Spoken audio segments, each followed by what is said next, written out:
Hi hello welcome to our channel. ഇന്ന് നമ്മൾ വളരെ ടേസ്റ്റി ആയിട്ടുള്ള വളരെ സ്പെഷ്യൽ ആയിട്ടുള്ള ചിക്കൻ ഫ്രൈ ആയിട്ട് ചെയ്തെടുക്കുന്നത്. ഒരു പ്രത്യേക ഒരു ടേസ്റ്റൊക്കെ ആയിട്ടുള്ള ചിക്കൻ ഫ്രൈ ആണ്. അപ്പോൾ നമുക്കത് എങ്ങനെ ഉണ്ടാക്കുന്നത് നോക്കാം. അപ്പോൾ അതിനായിട്ട് ഞാൻ ഏകദേശം ഒരു 300 ഗ്രാമോളം ചിക്കൻ എടുത്തിട്ടുണ്ട്. എല്ലോട് കൂടിയിട്ടുള്ള ചിക്കൻ തന്നെയാണ് കേട്ടോ. ഇനിയിപ്പോൾ നമുക്കിതിലേക്ക് വേണ്ട ഒരു അരപ്പ് റെഡിയാക്കി എടുക്കണം. അപ്പോൾ അതിനായിട്ട് ഞാൻ മിക്സിയുടെ ചെറിയ ജാറിലേക്ക് ഒരു 18 ചെറിയുള്ളിയോളം ചേർത്ത് കൊടുത്തിട്ടുണ്ട്. പിന്നെ ഒരു 6-7 വെളുത്തുള്ളി, പിന്നെ ചെറിയ കഷ്ണം ഇഞ്ചി, പിന്നെ ഒരു 5-6 വറ്റൽമുളക് ഇത്രയും ചേർത്ത് കൊടുത്തിട്ട് നമ്മൾ ജസ്റ്റ് ഒന്ന് ക്രഷ് ആക്കി എടുക്കുകയാണ്. അപ്പോൾ അരയ്ക്കണ്ട കേട്ടോ, വെള്ളമൊന്നും ചേർക്കാതെ തന്നെ നമ്മൾ ഇതുപോലെ ഒന്ന് ചെറുതായിട്ടൊന്നിങ്ങനെ ചതച്ചെടുത്തിട്ടുണ്ട്. അങ്ങനെ നമ്മൾ അരപ്പ് ഇവിടെ റെഡി ആയിട്ടുണ്ട്. ഇനി നമ്മൾ നേരത്തെ കഴുകി ക്ലീൻ ചെയ്ത് വെള്ളമൊക്കെ വാർത്തിയിട്ടുണ്ടായിരുന്ന ചിക്കനിലേക്ക് ഇതിൽ നിന്നും പകുതി മാത്രം അരപ്പെടുത്തിട്ട് ചേർത്ത് കൊടുക്കുന്നുണ്ട്. ബാക്കി പകുതി ചേർക്കുന്നില്ല കേട്ടോ, നമ്മളത് പിന്നീട് ചേർക്കും.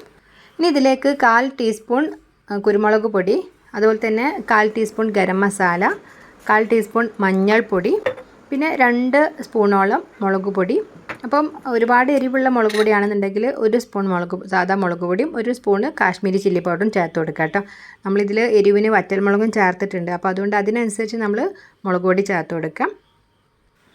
പിന്നെ ഏകദേശം നമ്മൾ 1/2 ടീസ്പൂണോളം ഉപ്പ് ചേർത്ത് കൊടുത്തിട്ടുണ്ട്. പിന്നെ അതിൻ്റെ കൂടെ തന്നെ 2 ടേബിൾ സ്പൂൺ കോൺഫ്ലവർ ആണ് ചേർത്ത് കൊടുത്തിട്ടുള്ളത്.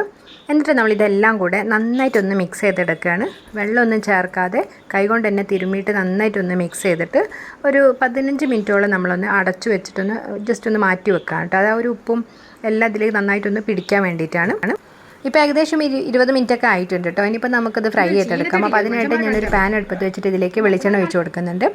അപ്പോൾ എണ്ണ ചൂടായി കഴിഞ്ഞാൽ നമ്മൾ ഇത് ഓരോന്നായിട്ട് ചിക്കൻ ഇട്ട് കൊടുത്തിട്ട് നമ്മളൊന്ന് ഫ്രൈ ചെയ്തെടുക്കുകയാണ് കേട്ടോ. അപ്പോൾ നമ്മളൊരു മീഡിയം ഫ്ലെയിമിൽ തന്നെ ആക്കി വെക്കുക. അത്യാവശ്യം എണ്ണ ചൂടായതിന് ശേഷം എന്നിട്ട് ഞാൻ പകുതിയോളം ആണ് ചേർത്ത് കൊടുക്കുന്നത്. അപ്പോൾ നമുക്കെല്ലാം കൂടി ഇതിൽ പറ്റില്ല, അപ്പോൾ ഞാൻ പകുതി ചേർത്ത് കൊടുത്തിട്ട് അത് ഫ്രൈ ചെയ്തതിന് ശേഷം ബാക്കി ചേർത്ത് കൊടുക്കുകയാണ്.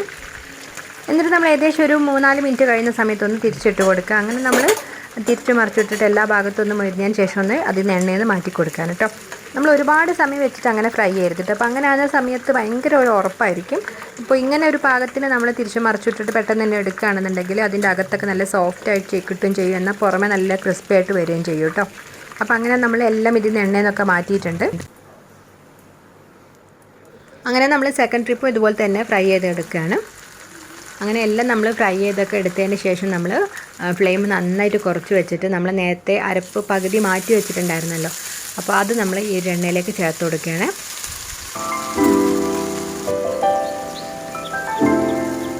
അങ്ങനെ നമ്മൾ ചെറിയ ഫ്ലെയിമിലിട്ടിട്ട് ഈ ഒരു അരപ്പ് നന്നായിട്ടൊന്നിങ്ങനെ മൂപ്പിച്ചെടുക്കുകയാണ് കേട്ടോ. അപ്പോൾ ആ ഒരു ചെറിയുള്ളിയും വെളുത്തുള്ളിയും എല്ലാം കൂടി നന്നായിട്ടൊന്ന് മൂപ്പിച്ചെടുത്തിട്ട് കരിഞ്ഞു പോവാതെ നമ്മൾ എടുക്കുകയാണ്. അപ്പോൾ അതിന് മുമ്പ് തന്നെ നമ്മൾ ഇതിലേക്ക് കുറച്ച് കറിവേപ്പിലയും കൂടെ ചേർത്ത് കൊടുക്കുന്നുണ്ട്. എന്നിട്ട് നമ്മളെല്ലാം കൂടെ ഒന്ന് മിക്സ് ചെയ്തിട്ട് എണ്ണയിൽ നിന്ന് കോരിയെടുക്കുകയാണ്.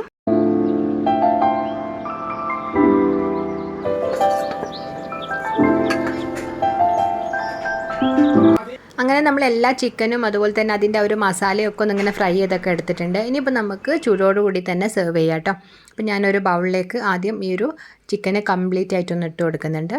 എന്നിട്ട് അതിൻ്റെ മേലെ നമ്മൾ നേരത്തെ ഫ്രൈ ചെയ്തിട്ടുണ്ടായിരുന്ന ആ ഒരു പൊടി ഉണ്ടല്ലോ, അപ്പോൾ അതും കൂടെ നമ്മൾ മേലെ ഒന്നിങ്ങനെ ഇട്ട് കൊടുത്തതിന് ശേഷം നമ്മൾ സെർവ് ചെയ്യാം കേട്ടോ.